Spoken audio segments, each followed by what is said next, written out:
राष्ट्रपति द्रौपदी मुर्मू आज बीकानेर दौरे पर रही। यहां करणी सिंह स्टेडियम में उन्होंने राष्ट्रीय संस्कृति महोत्सव की शुरुआत की।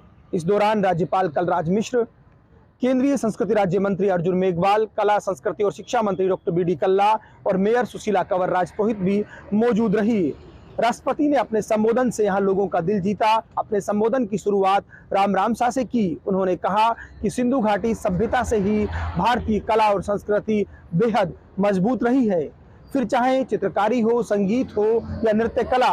उन्होंने कहा कि टेक्नोलॉजी का परंपराओं से और विज्ञान का कला से मेल होना जरूरी है। आज का युग टेक्नोलॉजी का युग है। उन्होंने खास तौर पर इस बात पर जोर दिया कि गांव में कला और संस्कृति जो है वो बाहर तक पहुंचे और खास तौर पर युवा पीढ़ी से समझे। इसमें टेक्नोलॉजी का खास योगदान हो सकता है। राष्ट्रपति ने इस बात पर भी जोर दिया कि भारत की कला और संस्कृति का अपना महत्व है, जरूरी है इसे सहेजा जाए। राष्ट्रपति ने कहा कि नदी की लहर का संगीत हो या मयूर का मनमोहक नृत्य, बच्चे की किलकारी हो या उसकी बाल लीला, कोयल का चाहे गीत हो, हर तरफ कला की सुगंध फैली हुई है। राष्ट्रपति द्रौपदी मुर्मू बेहद सरलता के साथ कलाकारों से बतियाती भी दिखी। इस दौरान करणी सिंह स्टेडियम में देश भर से आए जिन कलाकारों ने प्रस्तुतियां दी, उनके साथ फोटो सेशन भी हुआ। साथ ही साथ जो बाल कलाकार थे उनसे राष्ट्रपति खास तौर पर बतियाती दिखी। वापस लौटते समय राष्ट्रपति ने जब देखा कि बड़ी संख्या में लोग काफिले के चलते रुके हैं, तो काफिला रुकवा कर वे लोगों से मिलने चली गई। इस बात की खासी चर्चा हुई। राज्यपाल कलराज मिश्र ने महोत्सव को लेकर अपने संबोधन में कहा कि हमेशा से भारत कला और संस्कृति का देश रहा है। तो वहीं केंद्रीय संस्कृति राज्य मंत्री अर्जुन मेघवाल ने राजस्थान की परंपरा, कला और संस्कृति की तारीफ करते हुए स्थानीय कलाकारों को गिनवाते हुए कहा कि ये ऐसी धरती है जिसके बारे में कहा जाता है कि सोनारी धरती, चांदी रो आकाश, इसो छैल छबीलो महारो राजस्थान।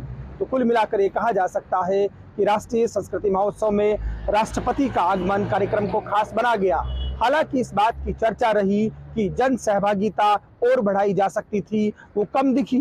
कुर्सियां खाली भी नजर आई। संभवतः कहीं ना कहीं संस्कृति मंत्रालय और स्थानीय भाजपा नेताओं की कम सक्रियता शायद इसका कारण रहा। जोधपुर के पुलिस कमिश्नर रविदत्त गौड़ के निर्देशन में चलाए गए अभियान के चलते चोरी की 30 से अधिक मोटरसाइकिल बरामद करने में पुलिस कमिश्नरेट पश्चिम को कामयाबी मिली है। डीसीपी गौरव यादव के मॉनिटरिंग में लगातार जिस तरीके से पड़ताल चल रही थी, उसके चलते 27 से अधिक मोटरसाइकिल बरामद कर ली गई है। 2 आरोपियों को गिरफ्तार किए जाने के साथ में यही कोशिश की जा रही है कि उनकी निशानदेही पर अन्य चोरी किए गए वाहनों को बरामद कर लिया जाए।